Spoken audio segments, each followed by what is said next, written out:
This is CTV. Don't blink.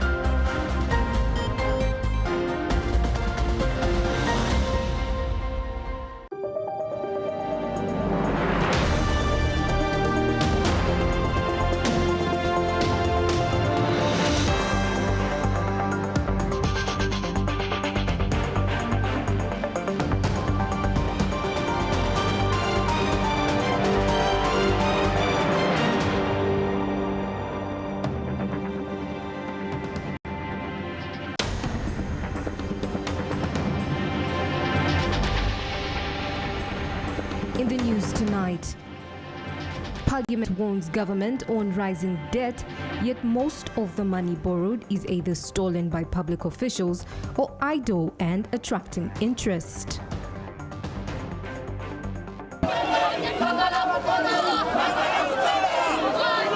KCCA promised to gazette special spaces for vendors under its Smart City project that is aimed at modernizing the city. Is the one that was given the NRM. Plus, NRM supporters in Gogonyo County Palisade District divided over official flag bearer and independent party supporter ahead of August by-election. On their home court, Sarah Brown. And in sports, national netball team coaches named final team that will represent Uganda at the 2022 Games in Birmingham, UK.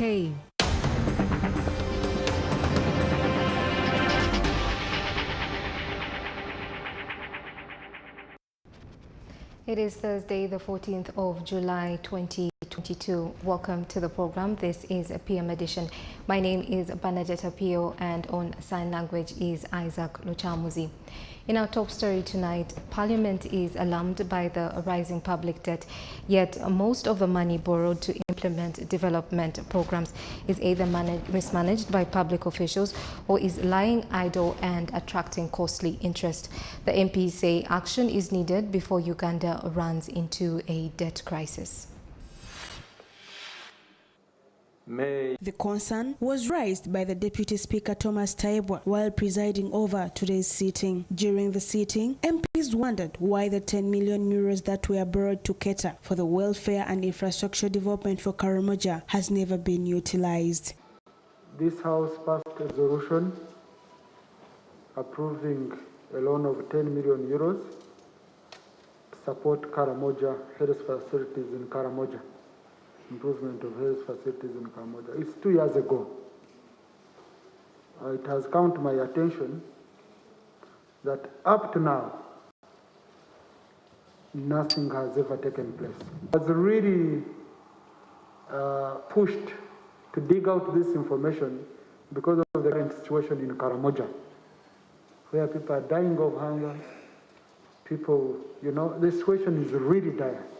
I said, do they even have these facilities to go to? MPs say Uganda's debt burden is rising on a daily basis, yet the Ministry of Finance continues to acquire more loans, which could lead to adverse economic implications. Mr. Speaker, every time and every day in this Parliament, the Minister of Finance has been coming up with loans. I remember in the 10th Parliament, we even nicknamed my brother here, the Honorable Bahati, a loans officer, because every day he was coming with a loan. Some, of course, are very vital for the running of government. However, Right Honorable Speaker, isn't it time that is right that we come to an end of this continuous borrowing? Look at our threshold, Right Honorable Speaker. We are at the thread. We have almost reached the maximum limit. I believe it's high time we began looking critically at all the loans and all the debts the country has. We have a very huge debt burden, and we believe it's not sustainable in the long term, which means Uganda could end up on failing to pay some of its debtors, which is very dangerous, that will not be getting any more money when we need it for critical projects. This prompted Deputy Speaker Taebwa to order the Finance Minister Matia Kasaija to present a report why borrowed money never utilized. He asked the Parliamentary Committee on National Economy to assess whether the country's public debt is sustainable and could be financed. The Minister of Finance is required to come on Tuesday and explain to us why this loan has not been utilized. Number two, the Committee on National Economy, I'm giving you 2 weeks to do a study on all government loans which the House has passed, and you give a status report here. You won't be surprised if you find a loan which was passed 6 years ago. We have not absorbed even 5%. Uganda's public debt burden stands at 73.8 trillion, according to the provisional figures from the Bank of Uganda. Sarah Nakandi for CTV PM Edition.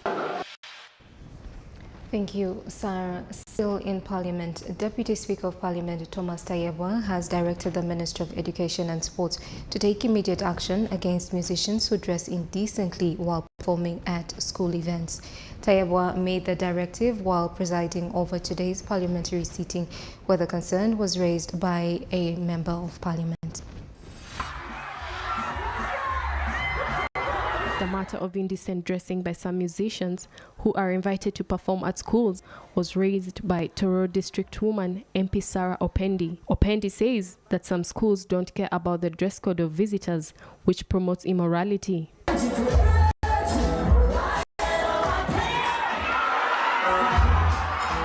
also want to find out, Right Honourable Speaker, whether there are no guidelines governing these concerts in schools. And if they are there, I want to request the Ministry of Education and that of Ethics to ensure that these schools are properly guided. This prompted Deputy Speaker Taebwa to direct the Education Ministry to act. It shouldn't be a matter of contention in us. It should be a matter of discussion and ensuring that we put on some standards. Next time I would allow Honorable Joram Tibasimwa, the former headmaster of Mbara High School, maybe to submit on such a matter because they guide us. It's just guiding our children. The State Minister for Primary Education, Joyce Kaduchu Moriku, condemned acts of indecency and seductive dress codes in schools. She promised to strengthen dress code rules and guidelines in schools. To strengthen the rules and regulations. Lastly, concerning the bus saga, appropriate action has been taken and will continue engaging the head teachers using all forums as far as upholding the integrity, standards, and good morals of our children. Chadondo East MP Muwada Kunyinji say it's a duty of all school administrators to promote decency because it's at the core of education. But what needs to be done is to call upon individual schools to regulate entry so that whoever enters is dressed decently. That's manageable. It doesn't require policy. Mariam Nakafero, CTV, PM Edition. Honorable Speaker, the issue of Karamoja. Uganda's stressed health sector has received a grant from the government of Netherlands worth 214 billion shillings. The grant was signed by the Minister of Finance, Planning and Economic Development, Matia Kasaija, and Netherlands Ambassador to Uganda, Karine Boven. More in this report. Two grant agreements worth €55 million. The shillings 214 billion grant will be used to build capacity in the health sector. The healthcare referral system in Uganda is facing several big challenges, such as inadequacy of services and resources, i.e. skilled staff and equipment, overcrowded referral hospitals. Those of you who go to these institutions, you know what is going on, and increased operational and maintenance costs. Therefore, our government very much appreciates your support to this project because it will strengthen the referral hospitals by providing access to well-functioning and sustainable medical equipment. As all of you are aware that right currently the dialysis services available in this country are only available in Kampala. And we really would want to move these services to up country. So what happens is that the person and the family have all to move to Kampala, even rent accommodation. So we really would want to change this trajectory to be able to have these services across. So that's one of the other aspects of the area. At the signing ceremony, Kasaija warned officials employed in various government agencies against misusing public funds, which evil does not only delay projects but frustrates the country's development. I therefore urge my ministry, you Ministry of Finance, together with the Minister of Health and National Water and Sewage Corporation, to ensure timely and speedy implementation in order to enable the country to realize the benefits of these programs. They are not there just for show. They are there to improve the quality of life of all the people who are involved. Uganda also received 735,000 euros to undertake a feasibility study to improve sewage management in the greater Kampala metropolitan area. Our city really,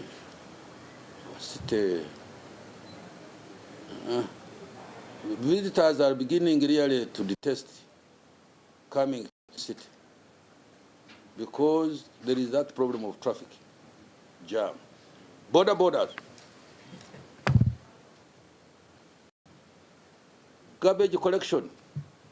The fiscal sludge collection rates in this area still remain low and with limited capacity despite government's deliberate interventions. Therefore, the Netherlands' support to National Water and Sewage Corporation could not have come at any better time. Netherlands Ambassador to Uganda, Karin Boven, said they plan to cooperate with the government of Uganda to revamp the COVID-19 hard-hit health sector. So therefore, the need for more investments requires no emphasis. In the spirit of leave no one behind, the Netherlands will continue to support endeavors that enhance access to better public infrastructure through the Infrastructure Development Facility executed by our sister agency, Invest International. Adams Mayambala for CTV, PM Edition. On the political scene, supporters of the ruling National Resistance Party are divided over a party flag bearer and party supporter who plans to contest as an independent in the forthcoming Gogonyo County by-election. The by-election was ordered by a court after the cancellation of Derek Orone's victory because he intimidated voters. Orone was dragged to court by Issa Tarigola, an NRM-leaning politician who, however, contested as an independent. There is tension in the NRM camp since the two candidates command reasonable support in the constituency. Several NRM officials led by Chief Mobilizer Rosemary Seninde and Palisa RDC Majidu Dikusoka have camped in Palisa district to reconcile the divided party supporters. Seninde urged party supporters to unite. She says the party chairman, President Museveni, recently held a meeting with Orone and Tarigola and asked Tarigola to step down in favor of Orone. Based on tribal sentiments. So our work is to make sure that we encourage these people to remember that we are brothers and sisters. And this business of fighting on tribal basis is very wrong. And this is not the principle of the NRM. The NRM government brought peace and security in this country to guard against all these kind of divisions. So we cannot encourage this. The president needs to meet the independent in Palisa, the one who wants to stand in Palisa, and he actually requested him to step aside because the party is bigger than any one of us. So I believe he will adhere to the guidelines or the guidance of the president. Seninde says that if party supporters fail to unite, the seat could be lost to an opposition candidate. A section of party supporters accuse Orone of being arrogant. Tarigola intends to join the race as an independent, although many NRM supporters are backing him. Others in the race are NUP's Jacob Joseph and Francis Mukula, an independent. Candidates will be nominated on August 2nd and 3rd, and voting will take place on August 11th. Construction of that church, which is incomplete. PM Edition takes a short break and returns shortly. Don't go away.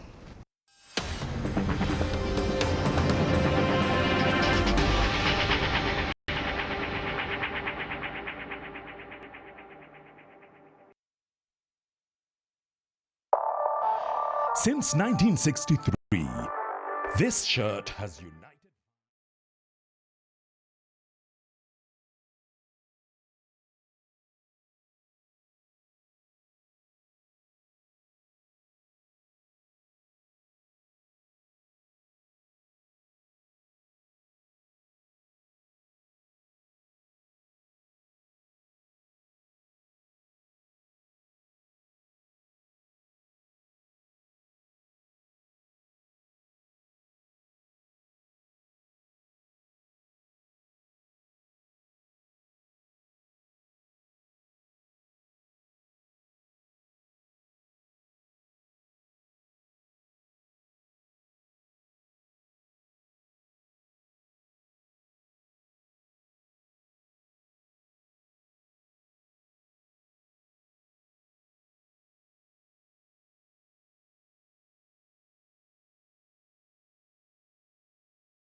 Welcome back. Thank you for staying with us. You're still watching PM Edition.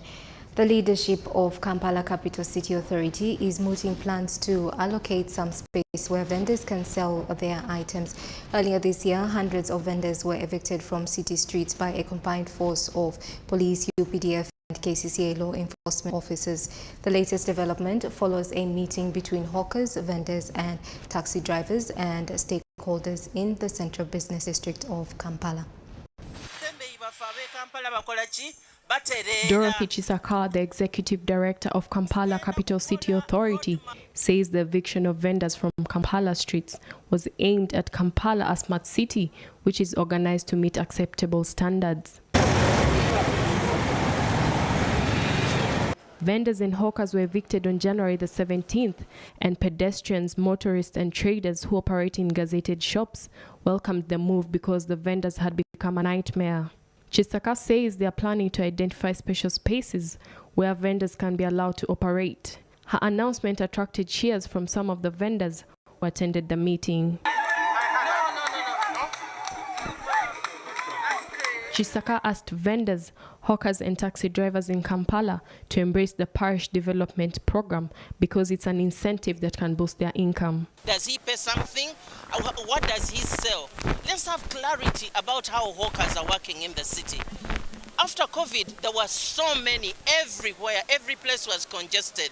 But we are thankful that we are coming together, not in anger, but to work together to have a caucus with the leaders so that we can come up with clear ways of working together. However, Kampala Vision Mayor Uhuru Salim says KCCA's efforts to make Kampala a smart city are not aimed at evicting anyone from the city, as some people may claim. Smart city. Zomu ayagala smart city. Nete twaba wa alternative. Dewa kwebaza council yange ya Kampala Central Division.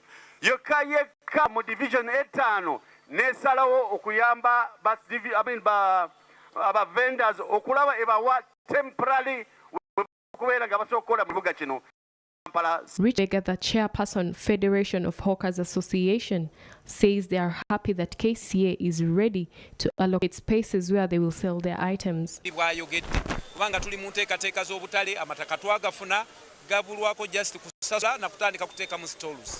Meanwhile, Paul Kaffer, one of the disgruntled hawkers, says KCCA's plans will become meaningful if hundreds of hawkers who are arrested and detained are released. By Fahad and Hope Nyongereza, CTV PM Edition.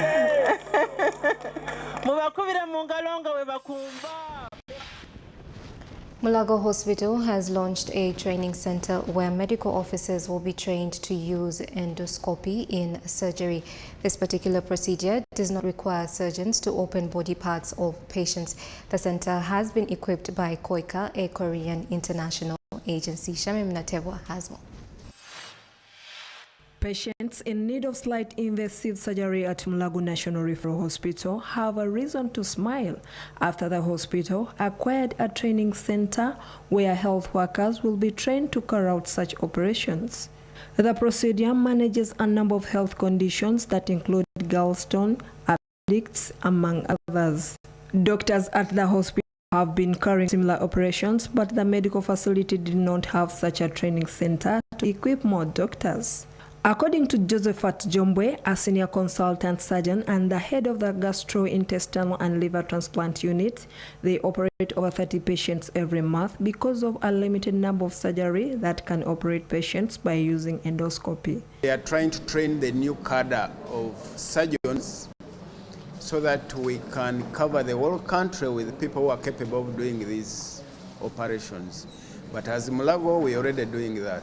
Dr. John Sekabira, a senior consultant pediatric, says surgeons should seek training at the center. Surgeons, even old surgeons like me, learning does not end. We can all undertake this because much as we have done these procedures, we have done endoscopes, laparoscopic surgery, but when you come here and learn more, you become even more perfect. Koika Country Director Tian Kim says the center will serve its purpose for a long time if all the equipment is kept safe. I believe this project will contribute to enhance the medical service of Mulago Hospital.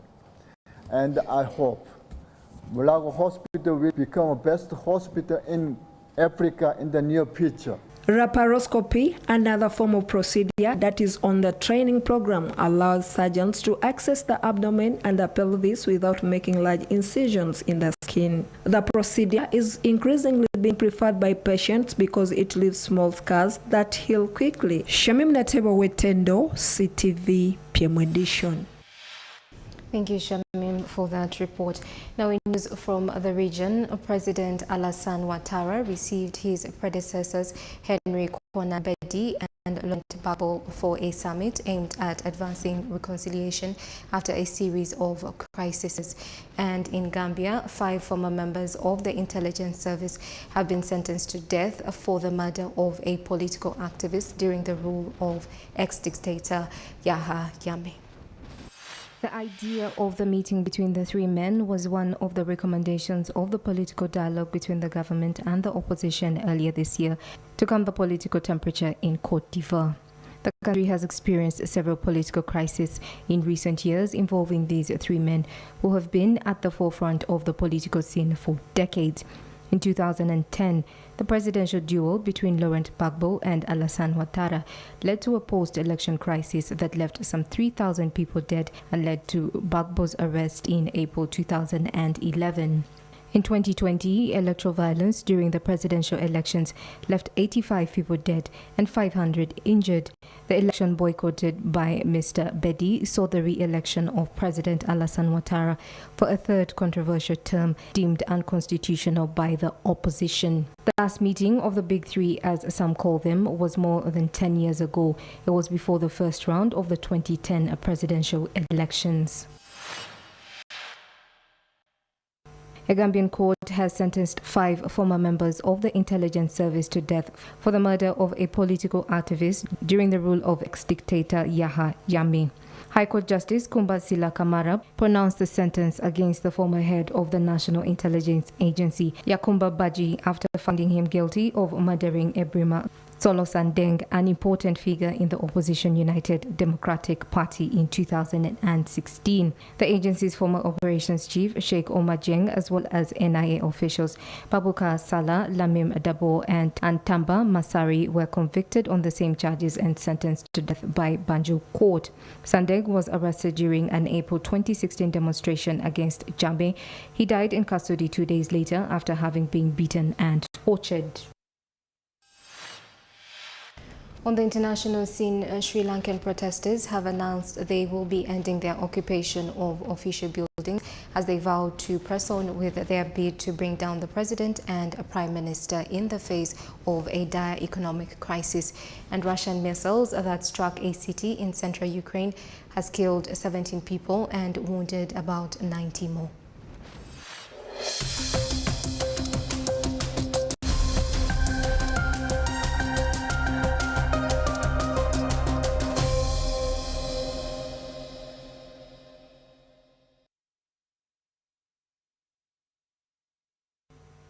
Sri Lankan protesters have announced they will be ending their occupation of official buildings.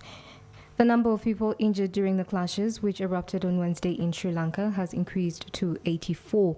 Protesters overran President Gotabaya Rajapaksa's palace over the weekend, forcing him to flee to the Maldives on Wednesday. When activists also stormed the office of Prime Minister Ranil Wickremesinghe, Rajapaksa had promised to resign on Wednesday, but there was no announcement he had done. The Prime Minister, whom Rajapaksa named as acting president in his absence, had demanded the evacuation of state buildings and instructed security forces to do what is necessary to restore order.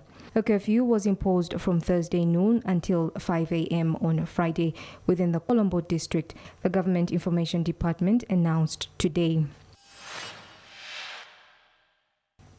Russian missiles that struck a city in central Ukraine have killed 17 people and wounded about 90 more, according to Ukrainian authorities. The country's president called the attack an open act of terrorism against civilians in locations without military value. Ukraine's national police said 3 missiles hit an office building and damaged nearby residential buildings in Vintsia, which is located 268 kilometers southwest of the capital, Kyiv. The missile struck ignited a fire that expanded to engulf 50 cars in an adjacent parking lot. The governor of the Vintsia region said Ukrainian air defense systems shot down another 4 missiles over the area. Ukrainian President Volodymyr Zelensky said a child was among the dead. He suggested the attack was deliberately aimed at civilians. The strike happened as government officials from about 40 countries met in The Hague to discuss coordinating efforts to investigate and prosecute potential war crimes in Ukraine.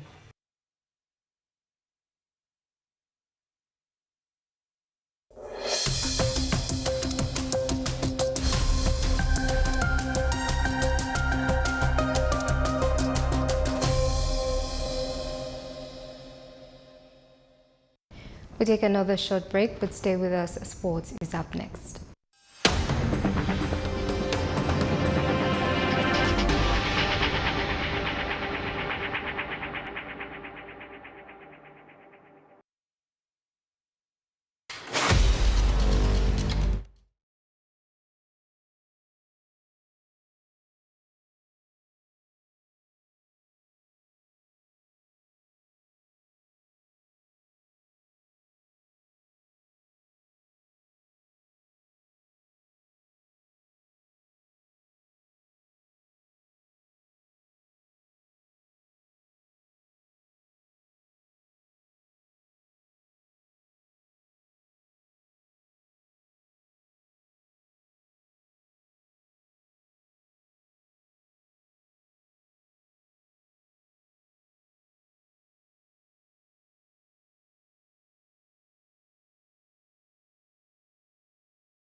Welcome back. In PM Sports, the final netball team that will represent Uganda at the 2022 Commonwealth Games has been named by head coach Fred Mugerwa.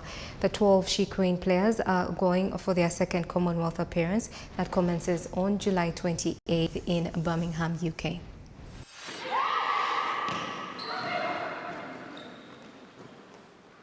It is 14 days to the 2022 Commonwealth Games in Birmingham, UK, and head coach Fred Mugerwa finally confirmed the 12 players that will play at the Games. Mugerwa is optimistic that the side he has chosen will go toe-to-toe with all the teams in Group B. Now we are looking at our strategy of playing, how we are going to play the game, the attacking, the defending, how are we going to defend, how are we going to attack, and also the coordination. We are trying to work out certain combinations of our particular players to know who exactly can perform better when playing with so and so. So that's what we are going to look at. Because when you look at today, we are changing players from particular positions. They are normal position, putting them to a position that we feel that in the case of anything, she can fit in that position very well. The She Cranes have been preparing for the Commonwealth Games since March at the Kamocha Outdoor Stadium. They, however, shifted to an indoor stadium facility in Nachilere. Mugerwa believes this will help them adhere to the environment of playing indoors in Birmingham. Well, the reason as what we went to the camp was to have these players together and also to have a good training facility that we have now here in Nachilere, which has almost a similar floor that like the one we are going to use. So I think the girls right now are going to use to that type of floor and also playing indoors. Assistant Captain Joan Nampungu will be going for her second Commonwealth Games, her first coming 4 years ago in Gold Coast, where Uganda failed to leave the group stages. Nampungu believes the experience she and some of her teammates got in Australia is greatly going to contribute to them putting in a better performance. I'm going to use the experience I've gained from different international games to see that we perform well in the Commonwealth Games. Since many of the teams we are going to play, we have ever played them in the World Cup and other tournaments that have been going through, we have been playing, and we are ready as a team. Uganda is in Group B with hosts England, New Zealand, Trinidad and Tobago, Northern Ireland and Malawi. The She Cranes depart for Birmingham on the 20th of July, 10 days before their opening game against second-seeded New Zealand at the National Exhibition Centre. Noah Walakira, CTV, PM Edition. Thank you, Noah. The Uganda badminton team is another group that you could say is set for the Commonwealth Games in Birmingham. The team of 8 works tirelessly twice every day. Let's get more on this report.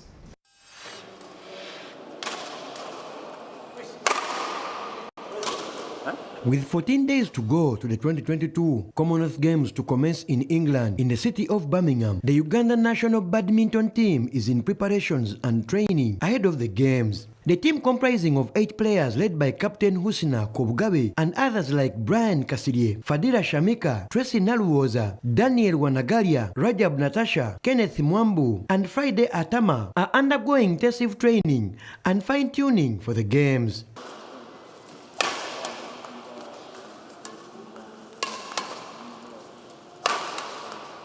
This morning, the team continued with preparations and training at the Lugogo Indoor Stadium, led by head coach William Kabindi and Annette Nakamia.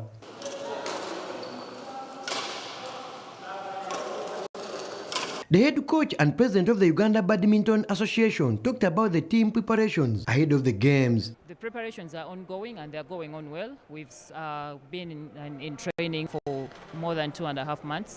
We had a non-residential training for 1 month, and then right now we're in residential, and that's where we're going to take off to go for the Games. Training has been good. We don't have any injuries. We are doing well.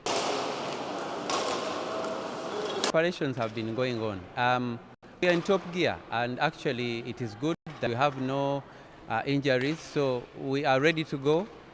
We've been working hard, physical fitness. We've been going to the gym 3 times a week, and court preparations were also in top gear. Furthermore, players such as Kasirie and upcoming badminton youngster Shamika talked about the team preparations and expectations. So I'll go on court, I'll just do my best, I'll play my best. I have nothing to lose, and I'll showcase what I have. So it's going to be a good experience for Ugandan players to face these kind of players.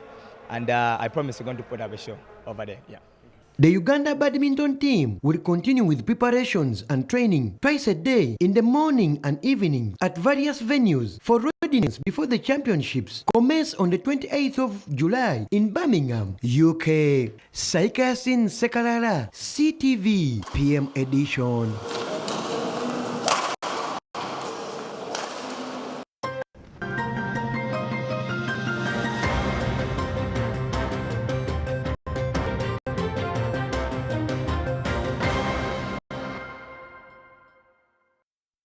We have come to the end of our program tonight. Thank you for your company. To keep it CTV though, more interesting programs are lined up from the entire PM edition crew. It is